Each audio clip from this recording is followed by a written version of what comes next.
tardes, disculpen la tardanza, creo que como decíamos esto no pasaría en Japón o en Alemania, pero bueno, estamos en la ciudad de la esperanza. Gracias por su apoyo a los que están echando la monedita. Bueno, continuando con esta serie de conferencias respecto al DALPA, hoy en este orden cronológico se hablará, tenemos como invitada a la maestra Yolanda Dolores Terán Trillo, que es autora de un libro sobre el molino de Ostotome, que es el que está aquí en Fuentes Flotantes.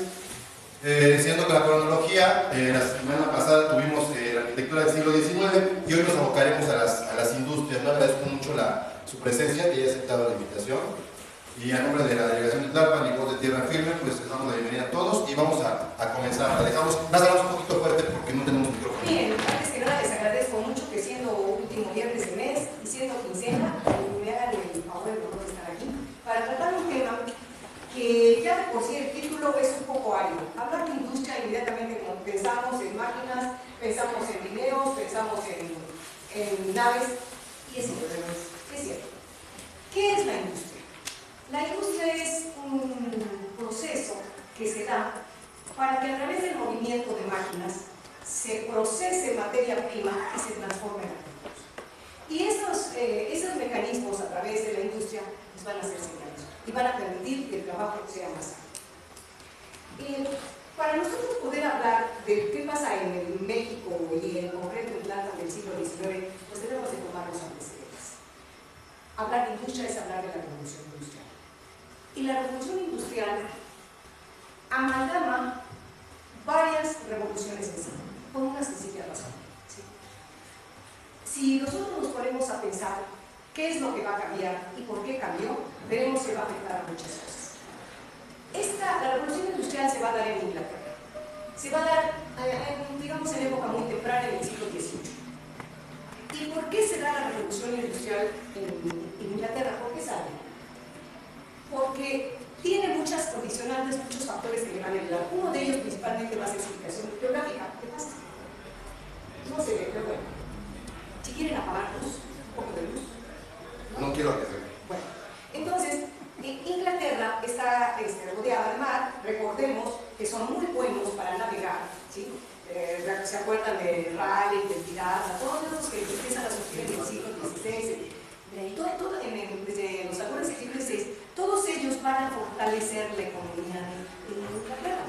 En ese caso que estamos viendo es el siglo XIX y se ven todas las colonias que fue acumulando Inglaterra que para el siglo XIX.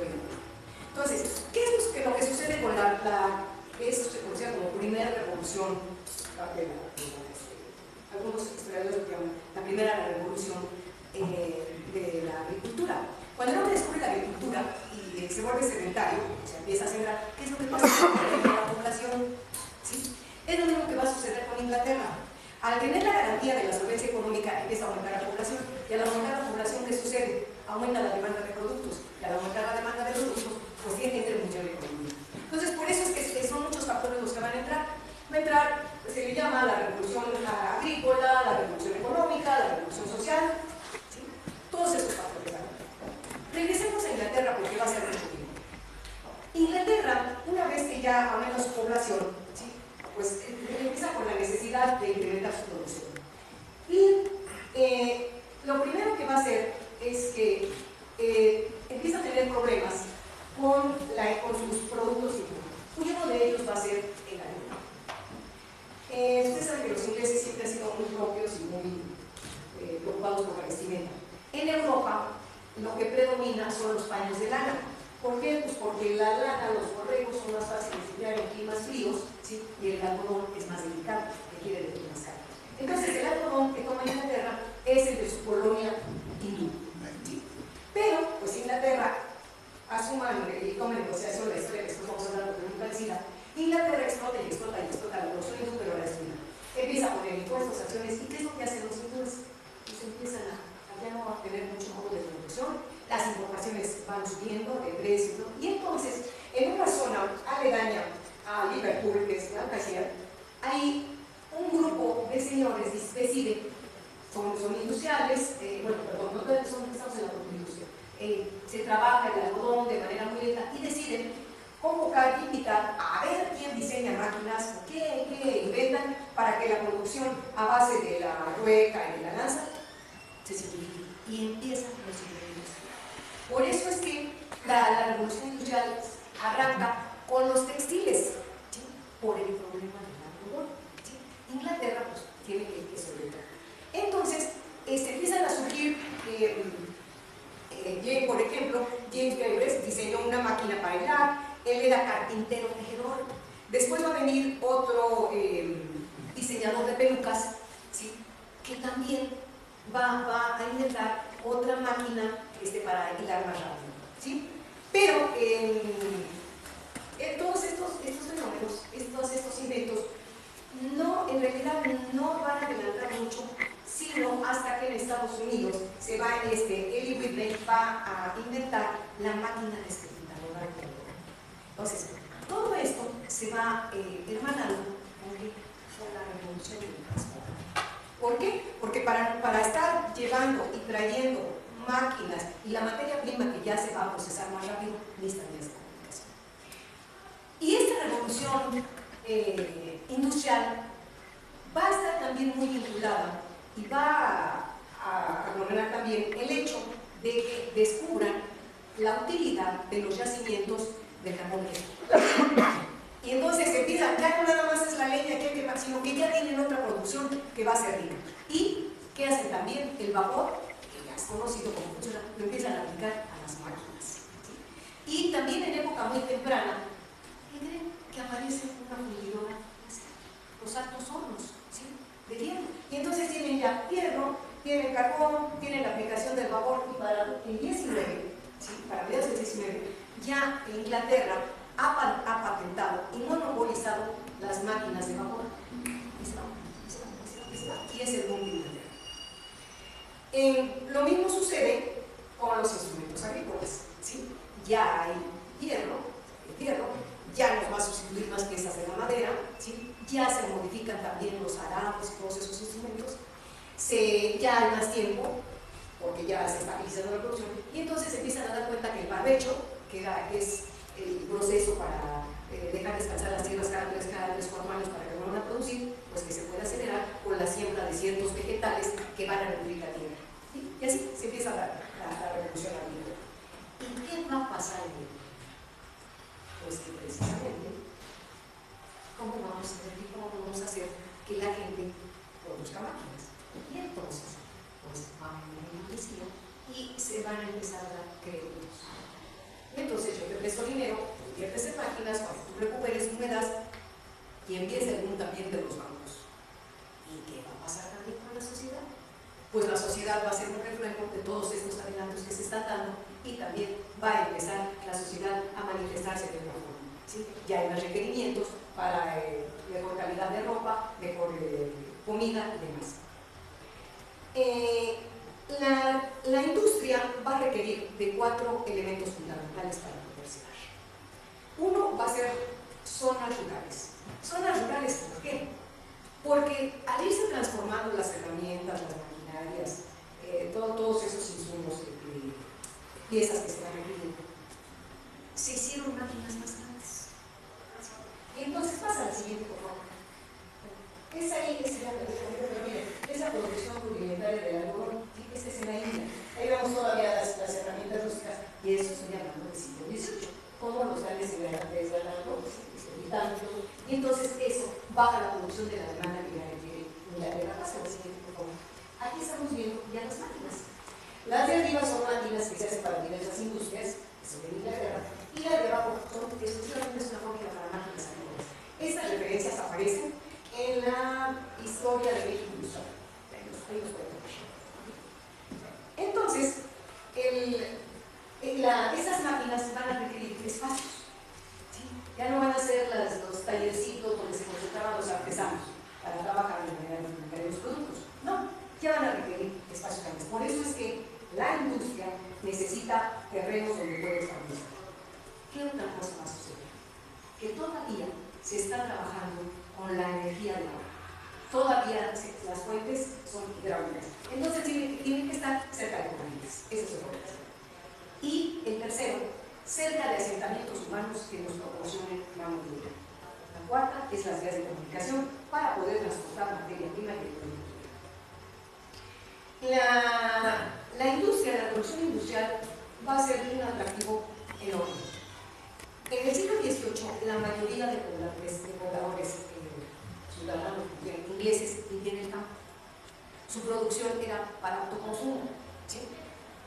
Ahí producían sus tejidos de lana, rasuraban a sus animalitos, la hilaban, la tejían con sus ruecas para uso personal. Otros labriegos que hacían, pues sembraban las aceitunas y hacían su aceite, otros producían su trigo para su pan, y era el consumo. ¿Sí? Pero casualmente, fíjense cómo se van dando los intereses económicos y todo esto. A mediados del siglo XVIII, ahí en Inglaterra se publica una ley donde se prohíbe ya la posesión de tierras comunales. Ya los pueblos no tienen, no pueden tener tierras comunales. Entonces, ¿qué es lo que va a pasar? Al quitar las tierras a los campesinos que están surgiendo las fábricas, que van a decir, pues me voy a las ciudades y voy a trabajar en las industrias. Vean cómo todo se va relaciona. Bueno, ¿y qué pasa en nuestro México mientras Inglaterra está viviendo su revolución? Pues en México da la posibilidad que estamos todavía en el periodo militar.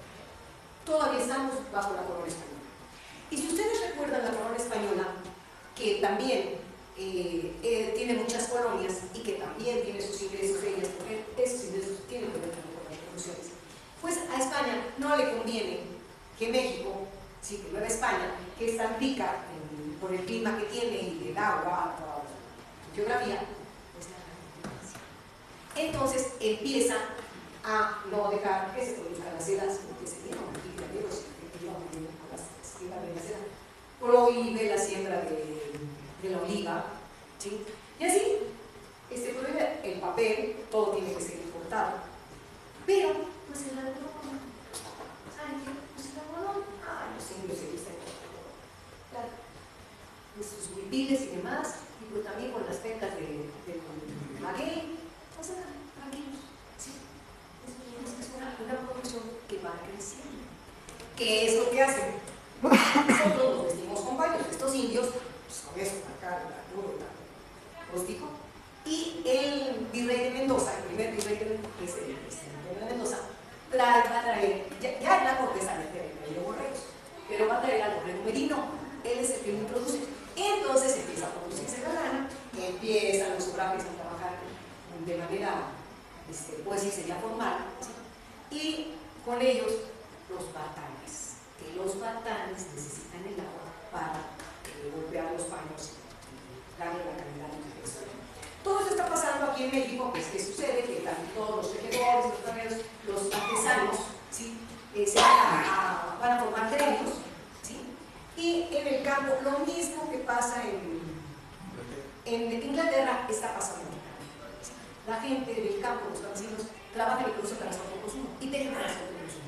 Pero también hay los comerciantes muy hábiles que van y cuando ven a familias necesitadas dicen: yo te doy materia prima, yo te presto la ropa y todo, tú ibas, yo te voy a comprar las piezas, yo la voy a vender, y por decirles algo, si la pieza salía, no sé, 50 centavos o monedas, en 3 o 4 monedas, ellos les daban una y era la ganancia. Entonces la explotación estaba igual que llega un momento en que tratan de establecer el control de que ven que ya es un mercado muy fuerte, empiezan a marcar impuestos y todo, pero ya van los honores y los hogares también, por hay otros que se llaman capiches, según la calidad del producto que se elabora en ellos, y no hay el suficiente control. Eso está sucediendo a mediados del siglo XVIII, la que sigue, por favor. ¿Sí? Pero, esto está sucediendo en el siglo XVIII, pero, pues, empieza la inquietud de que ya son muchos años, de que estamos bajo predominación, surgen los problemas en España con la Constitución de Cádiz, y entonces en México se aprovecha el momento y dicen: vamos a empezar nuestra lucha y vamos a nuestra independencia. Bueno, ustedes ya conocen, finalmente las luchas terminan por entrar el ejército liberante, y ahí lo tienen, y pasa. Y bueno, un periodo de migrantes, que es la forma rústica en que se trabajan los profesionales. Cómo se tiene que lavar, cómo salía la teorina, cómo se tenía que cargar, y finalmente aquí estamos viendo que los están los generales de pie bien, pero aquí de la reciclaje, muchos de las fechas se siguen usando la misma universidad. Bueno, vemos que finalmente se logra la independencia y Vicente Guerrero, Guadalupe Victoria y Vicente Guerrero, que son dicen, pues tenemos que hacer algo para que nuestro país sea otra vez productor. Ya hay conocimiento de lo que ha sucedido en las otras colonias. Estados Unidos ya también tiene auto económico y dicen, vamos a subir la industria. Y pues, ¿cuál es la industria que van a promover? Pues la textil.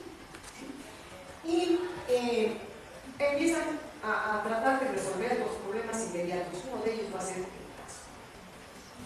caso. Volvemos al económico, al transporte, la economía, todo. Vamos a hablar de eso. ¿Dónde vamos a construir si nos dejaron sin nada? 300 años no nos permitió crecer. Lo poco que había se fue en equipar ejércitos y luchar aquí y allá.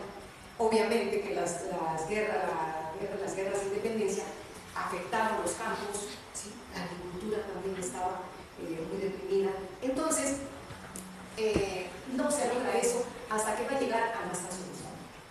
Hacia 1830, Anastasio Bustamante tiene a un ministro que es la maravilla, que va a ser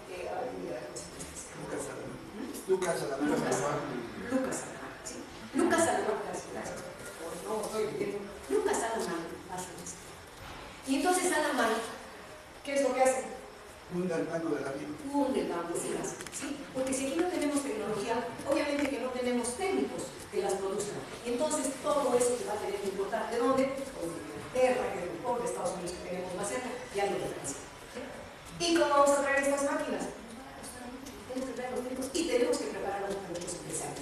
¿Por qué? Porque los empresarios, los que van a hacer ahora, los empresarios industriales, no están acostumbrados a trabajar con tanta gente. ¿Y qué van a hacer las fábricas? Pues a trabajar mucha gente. Entonces, pues, fíjense nada más que empiezan. Y si nosotros nos recordamos que necesitan estas primeras industrias el agua para trabajar, ¿qué negocios había aquí en México que trabajaban con agua? Los batanes. Y entonces, mis empresarios voltean a protestar. Y la primera sociedad que se funda es la Compañía Patriótica Mexicana, y que también aquí tenemos que ver con otra más profunda escena de Antuñano, que en Puebla, son los albores de este mundo. Y entonces hay un técnico que es McCormick y le dice, uno de los integrantes de la comisión de la Sociedad Patriótica Mexicana, que pertenece al comité de la Junta Directiva del Banco de México. Y es de las primeras sociedades que expresan. Y entonces, esta República Mexicana le pide a McCormick que busque un lugar donde establecer. Este señor se dedica a la y llega a un molino que está muy perdidito en una loma, que se encuentra en una ciudad que en 1827 le dan esa rama. Y entonces va y visita ese lugar que está en una loma que se conoce como Loma de Tucha. Y ve que tiene unas pendientes fabulosas. Y quiere que y va con los asociados, con los socios, y dice, hay un lugar en Tlalpan, que son unos molinos que ya no trabajan, pero que tienen la infraestructura y puede ser aprovechada. Y rápidamente se termina. Y entonces viene el análisis de por qué Tlalpan va a cumplir con esos requisitos y por qué. Obviamente que estos capitales de inversionistas no van a poner van a concentrar su inversión en un lugar donde yo creo que es, ¿no? Se hace el análisis y ven que precisamente donde están los molinos, pues tienen un abasto de agua que puede ser captada y garantizarnos la fuerza requerida para la esto. ¿Y qué son los manantiales? Y nada más y nada menos que los molinos del que fuera el pueblo de la San de las Horas, que Dios no se notaba, que ustedes saben, ¿sí? Pues tienen el manantial con una fuerza de agua, que pues si movía 3 molinos, mis maquinitas, capto más en la presa, aunque les quitan los demás, no importa, y yo tengo suficiente. Por otro lado, está cerca de varios, ya hay acercamientos, ¿sí? Está el de la Santísima, y está, ajá, y está el otro que es el del Canal. Pues ahí tengo una barata concentrar, como si fuera poco, la cerca de la ciudad, y la ciudad tiene una vía que la vincula directamente, que la vincula directamente, no se ve bien, pero ahí está de este lado, en esta ciudad. Entonces, hay una vía directa, también, y además, los molinos, en el periodo donde se ubican, están muy escarpados, pues también puede crecer. O sea, el sitio no era muy requerido. Y entonces, pues se empieza a construir. En 1830 consiguen el préstamo, se empieza a construir la fábrica de hilados y tejidos, así se llama, la fábrica de hilados y tejidos de Plata. Pero en ese periodo, pues ustedes saben que continúan las luchas entre liberales y conservadores, proyecto justamente conservador. Entonces siguen las luchas y los accionistas de la Compañía Patriótica Mexicana empiezan a vender sus acciones. ¿Sí? Y llega un momento en que todas las acciones quedan a nombre de un solo propietario, que va a ser Cayetano Rubio. Y Cayetano Rubio, como ya no tiene tantas acciones, ¿sí? ya todas las fue comprando y es único, le va a cambiar la razón social. Y para 1850, él es el que le pone el nombre de la fábrica de la mesa. ¿Sí? Hasta 1850 se llama fábrica de la mesa. Entonces, ahí vemos todas esas fotos que ya las conocen, porque traen muy pocas. No se ve está ahí. Es el plano de 2016. Es de los planos más antiguos. El momento de economía. Sí, es el 16. Ese ya es de las hijas, ya cuando lo ven. Pero bueno, ahí vemos. El nacimiento de la Antilla. Y si ustedes se portan bien y consiguen, y mueven para acá, les abren las puertitas, miren, yo les juro que el día que yo vi esto, un poco faltó para cambiar la maquilla, por una sencilla razón. Manera es el que está. ¿Sí? Y en el pico del águila, ahí hay varios árboles de la trama. Tú conoces, Toño, el otro que encontraron, ahí que está todavía por los descontantes.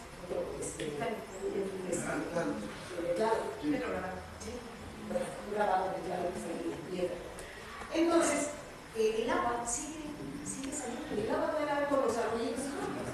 Ese es el destacado. Bueno, pásenme. La fábrica sigue pasando. No me voy a entretener en nombres de ellos. Estas fotos están ya también publicadas y también tú las tienes en el archivo de la Roma Montañesa. La Roma Montañesa, Cayetano Rubio le invierte mucho campo y duplica los usos y empieza a producir. ¿No? Cayetano Rubio es un hombre muy audaz que está en el gobierno, muy audaz, que se mete al monopolio del algodón y está el monopolio de la sal, tiene negocios de todo en toda la República. Y entonces, estas fotos ya son posteriores. Estas ya son de 900. Sí, ya son posteriores, inclusive posteriores a Sáenz. Estas ya son de los. Y ahí ve la vestimenta de este. Bueno, inclusive en esa foto ya le quitaron esto, lo que es el jardín que todavía está ahorita. Digo que ya no está ahorita, ese jardín levanta la otra, ¿no? Bueno, el caso es que, pues Tlalpan ya pero resulta que hay la motivación que el gobierno empieza a mover el interés de inversionistas porque no hay papel, y el papel se requiere. Entonces surge un señor llamado Guillermo Verde, que pues tiene también nuestro recorrido y le gusta la señora Peña. Se la va a comprar a la señorita Papua, una de las familias de Arroyo, de la empresa de los Papua. ella la vende, se la vende a Guillermo Benfield. Guillermo Benfield ya tiene la experiencia porque ya tiene el modelo de Belén. Y entonces Benfield decide hacer una fábrica de papel. ¿Sí? Y esa fue su fábrica. Una de las motivaciones es que a todos le quitan le exoneran impuestos de materia prima y eso. Benfield trabaja y hacia 1800 que 45, ¿no? no. Hacia 1800, aquí no se me olvida. Hacia 1862 él la tiene. Y resulta que estamos con los problemas de educación y todo eso. Entonces empieza a escasear la materia prima que es el papel se hace. Y él se decide adaptar una parte de la fábrica para poner telares a la misión de los industriales. Y entonces empieza a fabricar su propio trapo para su fábrica. Pero, pues también está en esos negocios cuando decide comprar. Él tiene también la fábrica de San Fernando. Él compra, recuerden que la Peña Pobre pasa de Fama. Eso De la fama. De la fama. Eso está ubicado, son los fachados. ¿Por qué traigo esta imagen? Porque cuando yo el texto de lado decía la Tlalpan entre sus encantos era que pues tenía sus casonas, esta precisamente era la parte, si ven esa cascada, donde terminan las épocas, donde lleva la cresta, y todo, hacían que había épocas en que se llenaba de agua, por eso digo de saber mejor que yo todo, y que ahí se llegaba por el estadio. Es donde ahora está el Aurrera, y bueno, pues también recordarán que en esa época estaba la feria, las cifras de que el Instituto Santana venía aquí a jugar con los gallos. En la época esa que les estoy narrando, de que es cuando se vende la parte del rancho de la Merced, que pertenecía también a Peña Pobre, para hacer la fábrica de San Fernando, que la va a fundar también Benfield. Miren, esa era la distribución que había. Y precisamente viene de todo lo que nos van a quitar. Aquí está cuando se iza por primera vez otra vez la barrera nacional. Pues nos vuelve a afectar la economía. ¿Sí? Entonces Peña Pobre, vamos a regresar, que la vende en 1845. ¿Sí? Y que en 49, pues como es casera, la hace telar de tela. Vende unos usos. ¿Sí? Pero la fábrica sigue cambiando de dueños y la fábrica de Casimires, miren, vean la fecha del plan, de 1855, ya se ve y se ven ya invitadas a las fábricas. ¿Por qué eran muy importantes? Ya morían muchos de pasa de todo esto. Y también hacia 1869 empieza ese 62 y son planos donde apenas se habla de la traza de la tierra.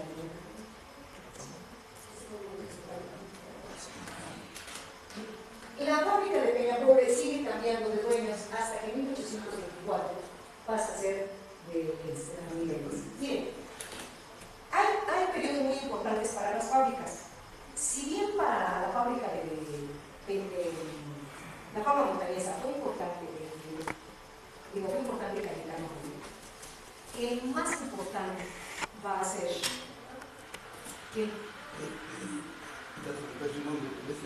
don Ricardo Sáenz. Ricardo Sáenz Gutiérrez. Don Ricardo Sáenz Gutiérrez la cobra en 1875. ¿Sí? Y es el que le vuelve a dar otro trabajo. Ahora, después les digo por qué son importantes estos personajes.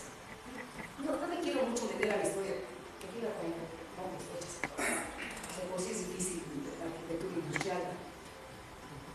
Bueno, entonces todo esto va enriqueciendo la imagen y el valor del trabajo. ¿Sí? Miren, estas son las máquinas para hacer papel. Ya, todavía están las de los pinas y todavía se usa con la Carmen, estamos hablando ya de principios, de finales de principios del 19. Sí. Todavía estaban esas actividades y hay descripciones. Pasen. Miren, este plano nos está marcando todo lo que era Peñapobre con su rancho, donde está ahí, donde estaba también el rancho de la BC, que es donde se establece la fábrica de San Fernando, y aquí está esta parte que se ve abajo, es lo que era del cochino, lo que pertenece a la fábrica de la nueva mudanza. Pásale, por favor. Bueno, ¿qué dice?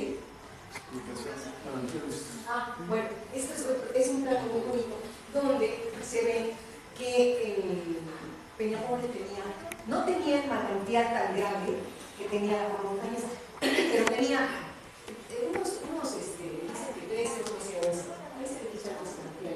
pero además colindaba con el río, entonces tenía suficiente agua.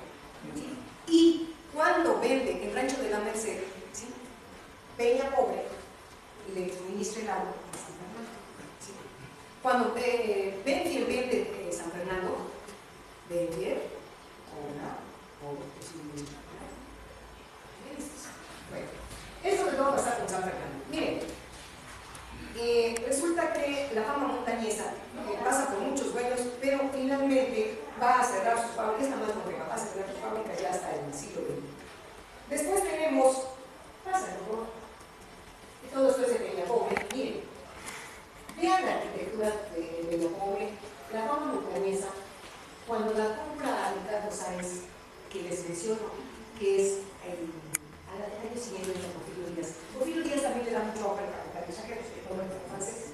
Y Ricardo Sáenz va a transformar, ya no les tiempo de ver las fachadas, pero las fachadas las van a cambiar y les va a dar el toque afrancesado. Y con lo que ya había, la fama montañesa va a quedar con un toque que necesita. Esta fábrica, la de Peñapobre, va a conservar la arquitectura del siglo XIX. Casi porque esta la chimenea se hace posterior, esta obra también se venía a usar. Lo que ya en esa fecha que marco ahí, 1996, que es lo que se pudo resaltar de la información que había de los planos. Para eso, ya obviamente, ya estábamos teniendo pásale, por favor. Es el plano de 1955, donde están las pocas manzanas de plata, donde se ve precisamente también cómo pasan los ríos y demás. Sigan. Esta es la de Casillas. Y la fábrica de San Fernando tiene también la arquitectura bonita. La es del 19, la de San Fernando es del 19. Sus bancos de cantera y todo, de hecho no usamos. Pero la de San Fernando va a conservar una arquitectura muy original. A pesar de ser del 19, San Fernando no se va a alinear como todas las demás fábricas y demás casas, de manera, no se va a alinear a las calles y callejones del pueblo que hay ahí, que es el San Rocoso, que es esa tradición. Hace una fachada chavada, si tienen la oportunidad, es una arquitectura bonita. ¿Sí? Ahorita se viste, pero pasa. Pues estas van a ser nuestras tres fábricas que van a sustentar la economía del siglo XIX. San Fernando, que es de casi miles de manos, San Fernando, que es de casi miles de lana, la fama montañesa, que es de los sentidos de algodón, y Peñapobre, que es de... En un momento también, San Fernando, es que cuando tiene un algodón, pues también voy a producir tejido seco. ¿Sí? Después ya Peñapobre deja de producir trapo y vuelve a producir papel. La que nunca cambia va a ser la fama montañesa, que esa siempre va a producir algodón. Pero, ¿qué pasa con la fama montañesa? Todo esto va siendo simultáneo, por eso hay que brinco de un lado a otro, porque las tres, a pesar de ser en la misma época, van cambiando de razones sociales, de maquinaria. ¿Por qué? Volvemos a lo mismo. La arquitectura industrial no es como la religiosa y aún la civil o la militar. La arquitectura religiosa va cambiando, evoluciona con la tecnología y con los capitales. Porque puede haber tecnología, pero si no hay dinero, no se modifica. ¿Sí? Y si hay dinero, pues rapidito. Y entonces, tiro galerones o presto galerones y más. Y la fama montañesa, cuando la compran, ya los molinos están muy deteriorados y solo queda uno, el negro. Y ese ahí lo conservan, ahí lo dejan. Y cuando Ricardo Sáenz crece, decide darle un uso a ese molino que está abandonado y lo hace taller de camisetas. Por eso es que también ese molino sobrevive.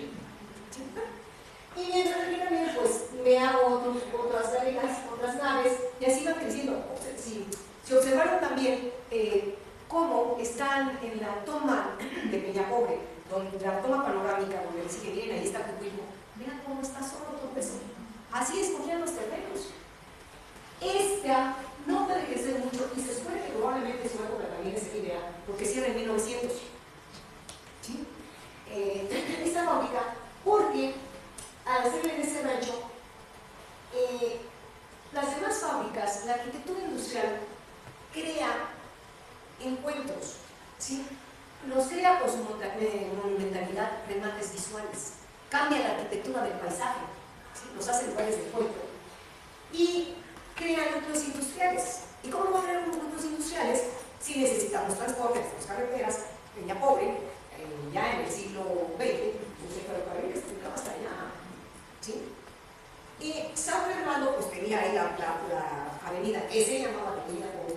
Pasan a ser tan importantes todas cada una de sus números, pero que San Fernando no crea núcleo industrial, ¿sí? Pero al barrio de San Pedro Apóstol termina siendo más conocido como barrio de San Fernando, ¿sí? Y la calle de Peña Pobre cambia el nombre a calle de San Fernando, ¿sí? Peña Pobre sí crea un núcleo industrial, vamos a ver por qué. Y la forma montañesa también crea un núcleo industrial. Son fábricas muy grandes y entonces igual la gente del campo empieza a emigrar y empieza a comprar, ¿sí? Y los dueños, don Ricardo Sáenz, que es el que le hace crecer más y que empieza a abastecerse de más terrenos, trae la mentalidad de los asentados. Y nos empieza a permitir que en ciertos terrenos, si se portan bien los trabajadores, voy a prestar bien las pero las masas obreros han ido creciendo, ¿sí? Y empiezan a levantarse protestas, como en Inglaterra, porque no hay horarios de trabajo establecidos, ¿sí? Trabajan mujeres y niños que son muy explotados, ¿sí? Y los horarios son muy bajos. Y entonces, resulta que, fíjense, por ejemplo en Inglaterra, ¿qué sucede? Cuando viene la ley esta que tiene que dejar las tierras, muchos campesinos se ven en la necesidad de ir a dejar a sus hijos con los porque no tienen para dónde estar. Los ofertorios, en algunos, se tienen tanto la comida. Y entonces, para garantizar su mantenimiento, los venden a las fábricas. Los venden como importados. Ahí también trabajamos muy establecidos. Pero bueno, entonces empiezan las protestas. Sin embargo, las fábricas ya les tienen un panorama para los obreros, ¿sí? Ya tienen horarios entrecomillados, ¿sí?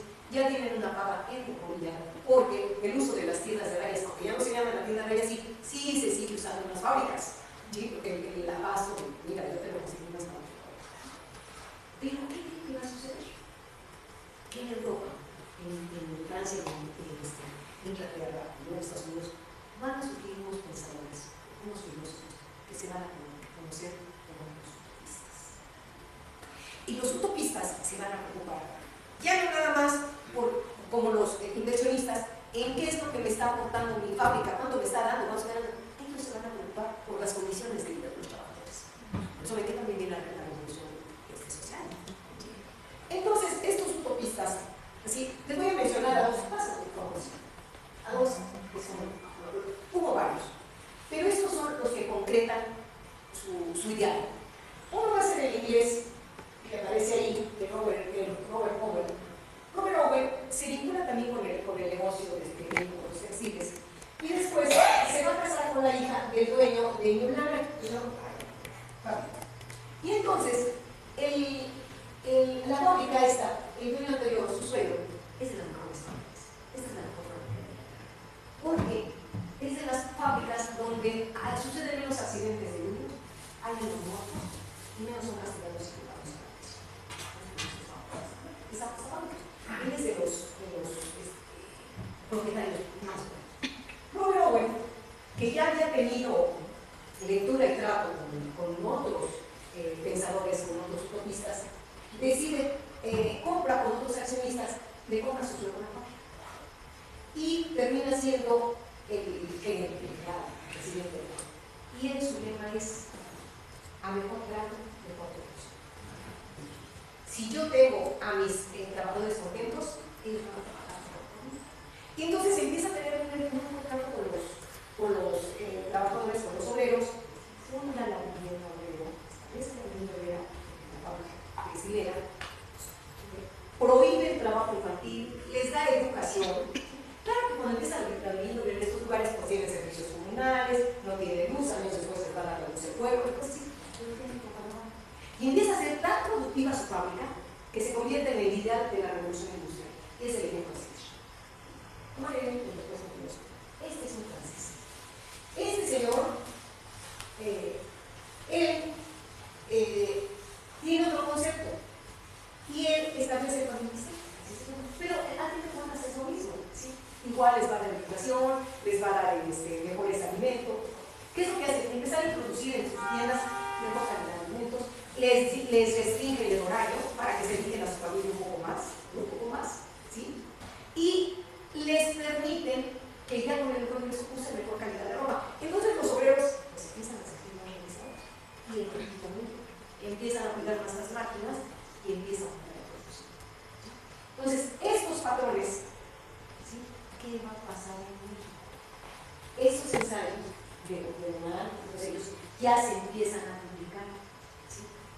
Y señores como Sainz, ¿sí? Como Betty, que es inglés, ¿sí? Como otros industriales que son franceses, empiezan a leer. ¿Y por qué no? Viajan, ven, y a algunos les interesa, no a todos. Ya esto ya nos llega muy posterior, ¿sí? Ya nos llega a los principios del siglo XX. ¿Qué va a pasar con nuestra zona? Nuestra zona industrial de plata. Pues sí vamos a tener fábricas, sí vamos a tener escuelas, sí vamos a tener. Se va a dar después. ¿Sí? Esta es la unidad de viviendas de Peñapobre. De la Fama. Perdón, de la Fama Montañesa. Ahí está la escuela. Esto es en la plaza de la Fama Montañesa. Tiene su kiosco, ¿sí? Quedan pocas casas, ¿sí? Y esa es la escuela. A un lado, ¿sí? Estaba el local sindical, porque justo en estos momentos surgen las uniones de obreros y los sindicatos, que no han terminado. Esa es el caserío de Peñapobre, ¿sí? Miren esta foto, no está bajada, se ve nada más una chimenea, pero vean cómo está el contexto. Pásate, por favor. Y San Fernando, también es de Peñapobre. Aquí está su capilla, sí, y estos son pues ya Plaza Cultura. Sí, en un principio los servicios también van a ser comunales, inclusive Peñapobre tiene todavía reserva los lavaderos. Ya casaron, pero pues los lavaderos, ¿sí? Todo esto se va a dar ya por la segunda, tercera década del siglo XX. Pasen. Este es un plano, ya de los últimos, ya está urbanizada toda Plata, ya se ve todavía la ubicación de las casas. De nuestra arquitectura industrial es lo último, ¿no? Pues nada más quiero terminar para decirles, concluyo diciéndoles que la Fama Montañesa, San Fernando cerró en 1900. La Fama Montañesa cierra, ¿cuándo cierra? 1998. Es la más porque venía de 1998. Y Peñapobre en 1986. Sí, no, la verdad es que de verdad son muchos datos de nombres y fechas. Entonces, la más longeva es primero cierra San Fernando, luego vas a representar Peñapobre y al último Fama Montañesa. Las tres nos van a dejar un legado. ¿Sí? Si vemos la arquitectura de San Fernando, es muy representativo. Sus muros alcanzan la media mara castellana, 42 centímetros. De Peñapobre también, si los medimos, 42 centímetros. ¿Por qué? Por la época en que fueron hechos. La Fama Montañesa. Como se levanta sobre una arquitectura que ya estaba, los molinos, tenemos muros de media mara castellana, de 82 centímetros.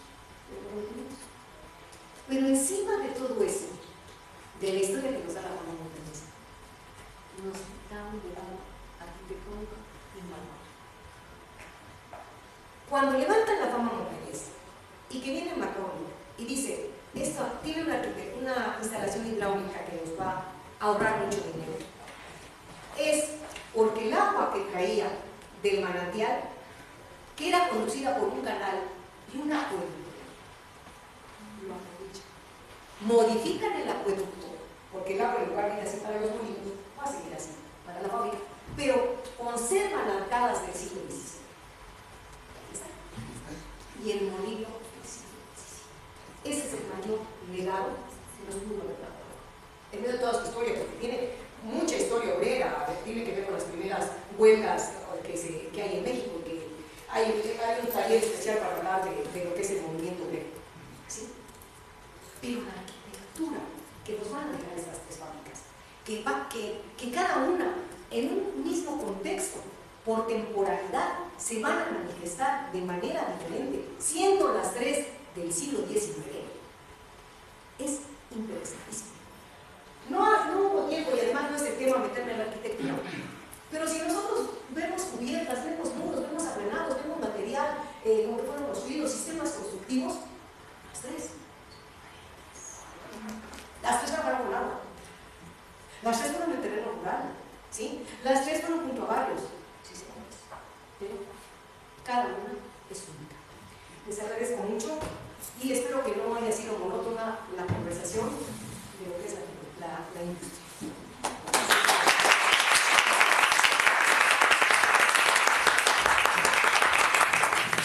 Jóvenes, muchas gracias. Gracias, maestra.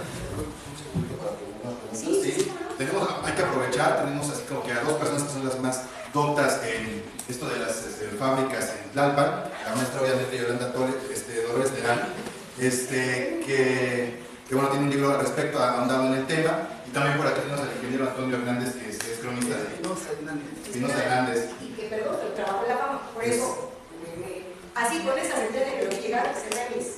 Le voy a decir por qué. No es porque quiera presumir, no, pero disculpen. Lo que pasa es que sí, la información de fechas y cuándo fulanito se fue de su planito tremendo, eso a veces, por eso hay que traer el acordeón. Pero confieso, cuando vi a Antonio, cuando vi a Pérez, que también es economista, cuando hablé con la señora que está detrás, que me dijo, yo también vengo de un barrio, cuando vi a Ulises, vi personas de Tlalpan, cerré mis apuntes y dije, si hago trastabillo, aquí me sacan la tuya, y así fue. Muchísimas gracias. Sí. Entonces, pues aprovechamos a ellos que tienen mucho conocimiento al respecto. Entonces, por favor, adelante si alguien gusta. Bueno, buenas tardes, mi nombre es Carlos Flores. Estaban hablando de 13 fábricas, similar al producto de las 13 fábricas. ¿De tres fábricas? O de 20.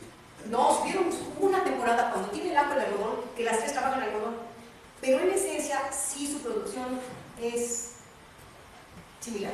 La fama montañesa es hilacos y tejidos de algodón. La fábrica de San Fernando es fábrica de casimires de lana. ¿Sí? Son fábricas. También llegan a tejer algo de alfombras que venden el centro. Y la fábrica de piña pobre es de papel. Pero lo bonito me parece que las tres trabajan con fábricas. No se tiene la información porque volvemos a lo mismo. La arquitectura industrial ha sido muy castigada. Aparte de que la tecnología nos la va cambiando, hay pocos estudiosos de la grandes, pero que no lo usan. Mire, se supone que todo debe de estar inventariado, catalogado, pero a veces la arquitectura industrial es muy engañosa. Ahorita les comentaba yo de un molino que me acaban de decir, me acaban de mandar fotografías, que está en Magdalena. Ahí está. Vamos, miren, hasta que un día vamos a ver qué esto es un molino. Y así pasa con muchas edificaciones. Pues ahí está, pues piensa, sí, tiene paredes muy altas. Tírenla. En la Magdalena también hubo un número de fábricas. Todo lo que está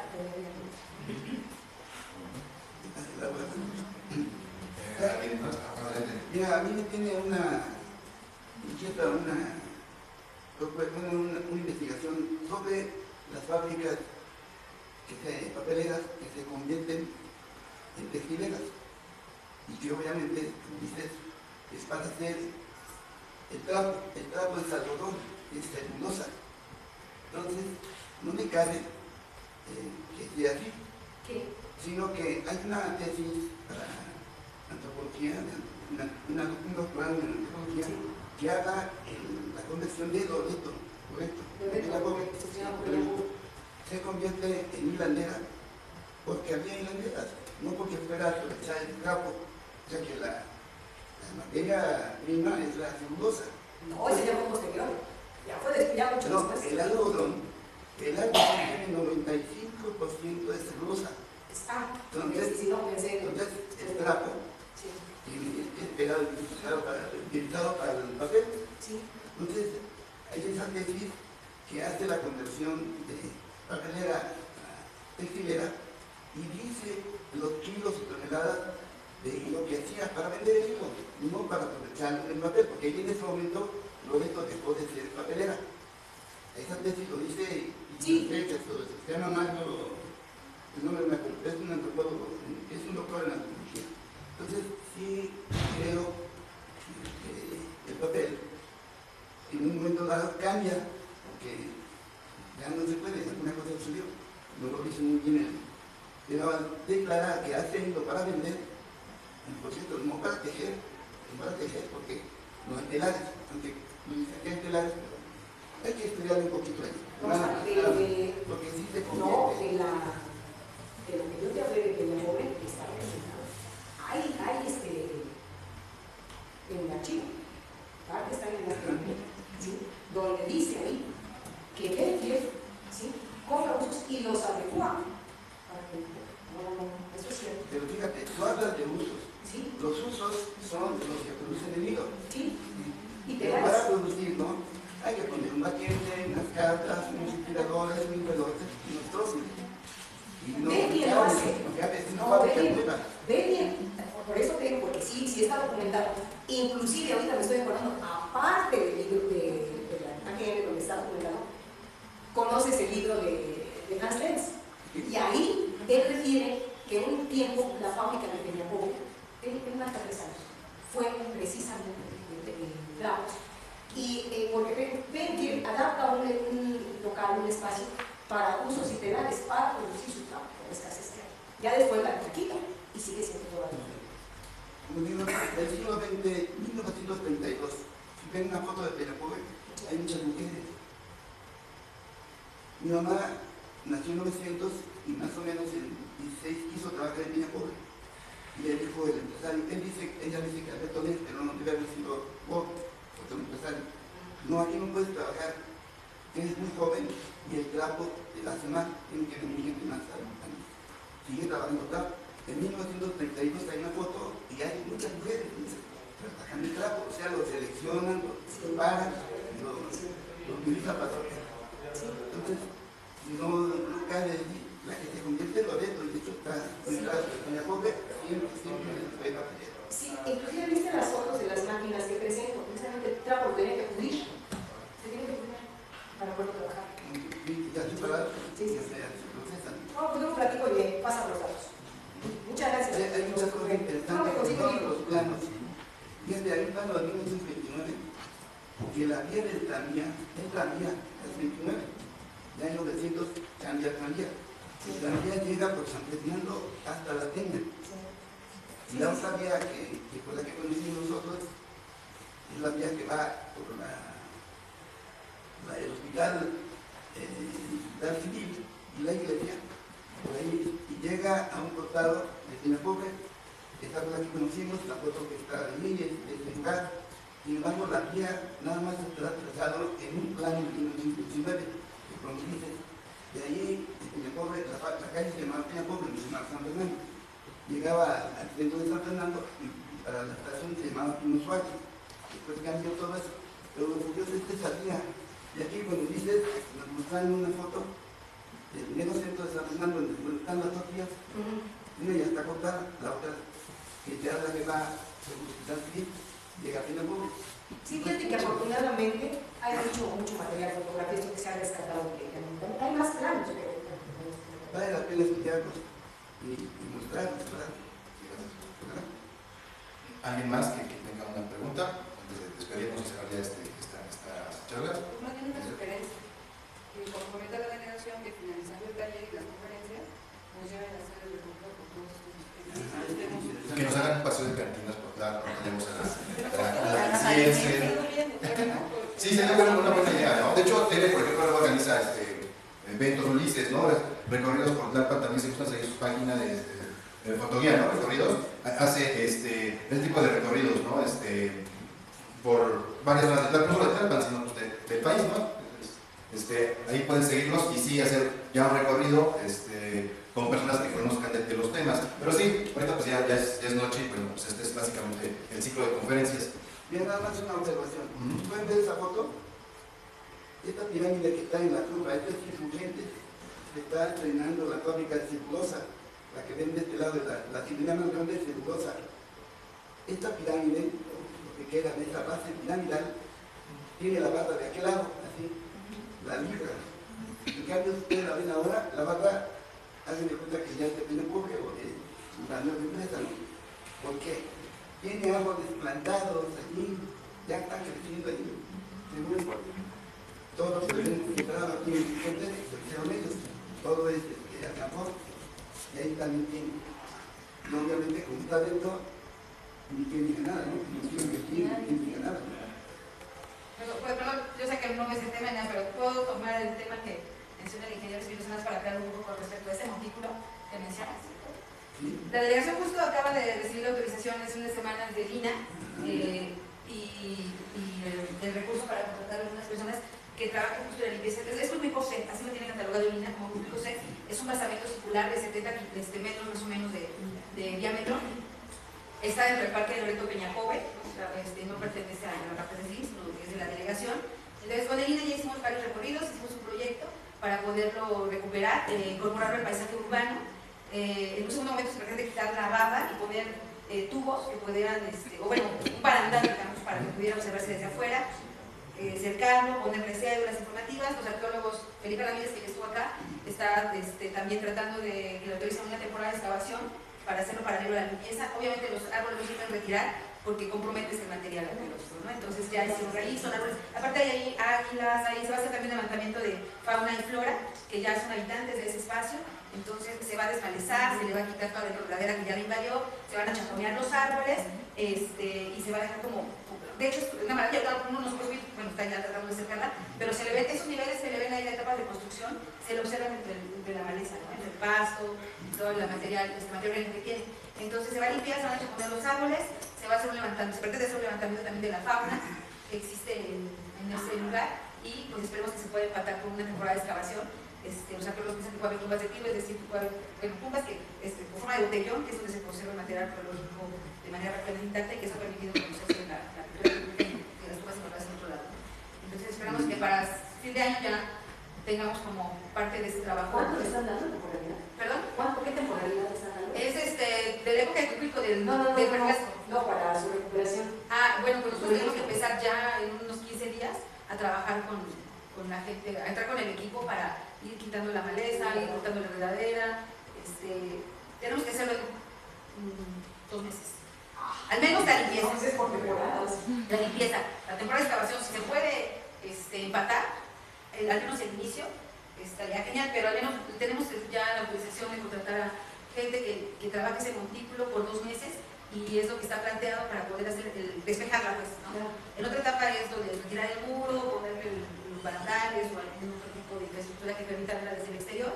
Y bueno, también la de Ajusco la vamos a trabajar en este periodo, ¿no? Para que el montículo de Santo Tomás Ajusco también se va a recuperar con ese programa y también ya tenemos la autorización de Lina para que la delegación pueda intervenir junto con los arqueólogos.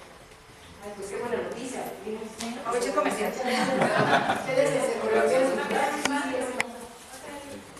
Pues bueno, ante la delegación, perdón,